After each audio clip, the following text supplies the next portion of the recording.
like Guy Fieri. We were calling him Flavortown, and he didn't kill. He was awful. He was horrible. It was the worst set I've seen in months. But anyways, neither here nor there. So I was out to lunch with one of my lady friends, as us ladies do, just having a nice little lunchity lunch. And I thought we were having a good time. I thought we were having a pleasant engagement. And then she whips off with this. You know, Tanya, you're getting a little old to get by with your natural good looks. Have you considered wearing a little bit more makeup? Oh, the brass balls on this bitch. Who does she think she is? I had no choice but to look her dead in the eye and go, fuck you, Mom. They get lippy in their 70s. You gotta check them hard, make sure they know what their place is. Gotta know what their place is. You know, it's a rough world out there. It's a rough world out there. My daughter recently got her wisdom teeth out, which was fun for me because she'd never done drugs before. And she was like, people do this on purpose? I feel so weird. And I'm like, yeah, your mind will change eventually. And then she welled up with a big old bruise on her chin. And she's like, what do I tell people? And I was like, just tell people I hit you. She's like, they could call CPS. And I was like, yeah, I need a break. They'll figure out pretty quick that I didn't actually hit you. Although my neighbors would probably not be surprised. When my son was still living at home, he's an adult now, new kid moved into the neighborhood, was at the bus stop. My house is my castle, which means I don't do shit. I don't like to do yard work, so it looks like, you know, foreclosed property most of the time. And he's talking to the new kid, and they were pointing at our house, and they were like, yeah, when we moved into the neighborhood, my mom said, be careful. That's probably where a rapist lives. And I was like, Joel, buddy, what did you say? And he's like, I didn't say shit. I don't know what you do on weekends. Fair enough, son. Fair enough. So, yeah, it's me and the kids. I'm divorced. I should have known I was a first wife.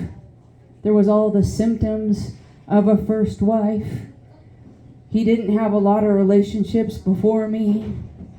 I was working 2 jobs to put him through college, and all he could do was bitch about it like a fucking pussy.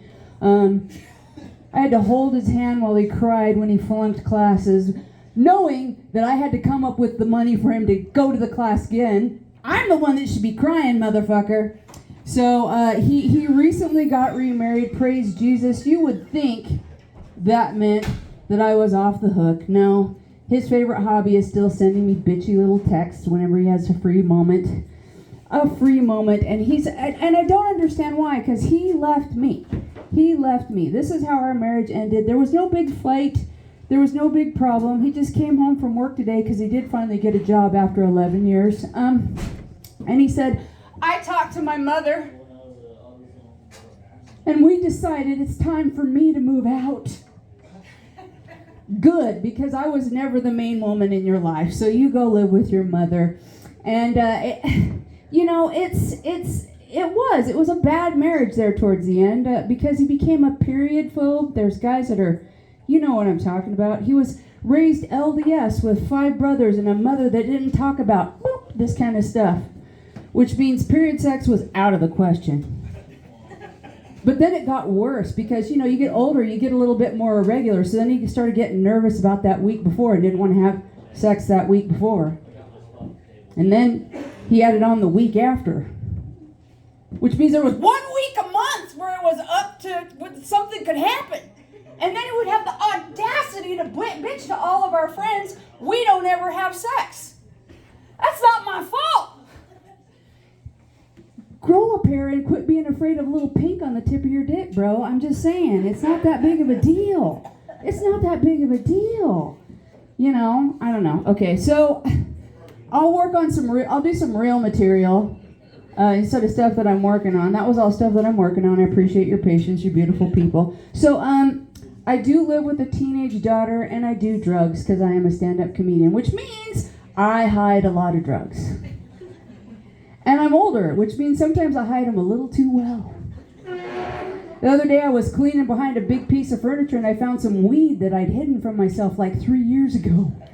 And I was like, awesome. I've been thinking that would be fun to smoke a little, but it's all dried out. So I put a little piece of bread in there and I re-hit it. Can't fucking find that shit. Can't find that shit. So I think maybe over the age of 50, I need to quit smoking weed because I can't remember where I put it. My name is Tanya Cope, but my friends are shortening that to Taco. You have a good night, friends.